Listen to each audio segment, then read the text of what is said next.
আপনি কি হন রোগীর? মা। মা, হিস্ট্রিটা বলেন তো কি হয়েছে? ওর পিত্তথলিতে পাথর, কিন্তু আমরা বুঝতে পারি নাই। প্রথমে ব্যথা ছিল। ওইটা কতদিন আগে ব্যথা ছিল? ব্যথা মাস দেড়েক আগে একদিন হয়েছিল। মাস দেড়েক আগে একবার ব্যথা হয়েছিল, জি। তখন কি করলেন? তখন ওই যে প্রাথমিক চিকিৎসা করছি, করার পরে ওই ওই ব্যথার জন্য ইনজেকশন দিছে, এলজিন দেওয়ার পরে আর ব্যথাটা ছিল না, ঘুমাই করছে।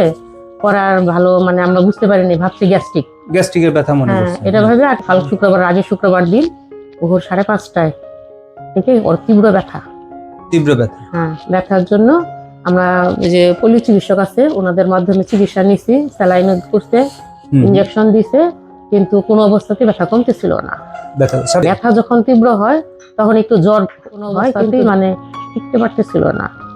তারপর ওপুর 2টার দিকে আমি ওইখান থেকে শেরপুর জেলায় নিয়ে আসি, সদর হাসপাতালে আনার সাথে ওনারা ভর্তি করে।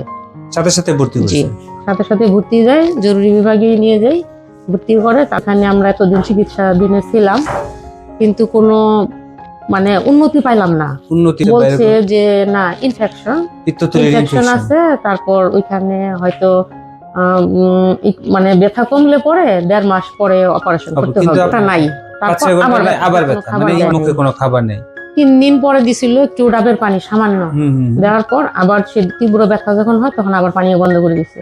মানে আপনাদের যে ইয়েটা হয়েছে, মানে অনেক রোগী কিন্তু এগুলো মনে করে যে প্রথম আপনার 1.5 মাস আগে যখন রোগীটার প্রথম ব্যথাটা হয়েছে, তখন কিন্তু আপনার এই একটু পরীক্ষা নিরীক্ষা করলে আপনি দেখতে পারতেন যে রোগীর আসলে কি সমস্যা। আপনি কিন্তু সেই ডাক্তার দেখান নাই।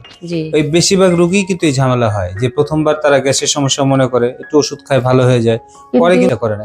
এরপরে যে এরকম হবে বুঝতে পারি না। এইটা আমরা কিছু করার নাই, ব্যথা কমতেছে না বিধায় এখন আমরা অপারেশনের প্ল্যান করতেছি। আমরা ল্যাপারোস্কোপি ট্রাই করব, ল্যাপারোস্কোপিক্যালি অপারেশন করার চেষ্টা করব। প্রথম দিকে নিয়ে আসলে কিন্তু আমরা প্রথম দিকে অপারেশন করে দিই।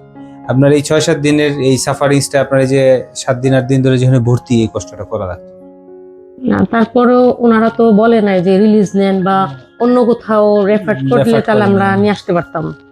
হ্যাঁ, তারপরেও আমি শুক্রবার দিন ছেলেকে বললাম, জামাইকেও বলছি। পরে ওরা বলছে যে না, আমরা উন্নত চিকিৎসার জন্য ঢাকাতে নিয়ে যাবো। তাহলে আপনি দোয়া করেন, দেখি আমরা এখন শুরু করব। আশা করি ল্যাপারোস্কোপিক্যালি করা যাবে। আমার যাই হোক, উপর আল্লাহ সুস্থতা দান করব, আর আপনি যথেষ্ট চেষ্টা করবেন যেন আমার ছেলের কোনো রকম ক্ষতি না হয়। অসুবিধা নেই, যেটাই হয় আমি আপনাদের সাথে অপারেশনের পরে আবার বসবো। হ্যাঁ, আচ্ছা, ঠিক আছে।